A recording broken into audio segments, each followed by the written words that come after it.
My first week, I did an open house uh, and set out. I did the printed out 5 books for buyers and set them out right there at an open house. And during the open house, I had some buyers come in and they saw the books, saw how well I was performing with the open house and everything, and decided they wanted to use me. And 5 days later, we had a $800,000 home under contract. The main thing is the credibility. Shows that you're well established in the industry, know what you're talking about, and know how to get the job done right.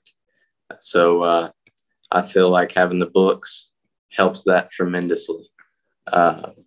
Makes everyone look to you as a professional in the industry. It opens them up more. They let their guard down a little bit more when they know that, when they see the book, know that you know what you're talking about. You're not just a agent trying to sell them everything.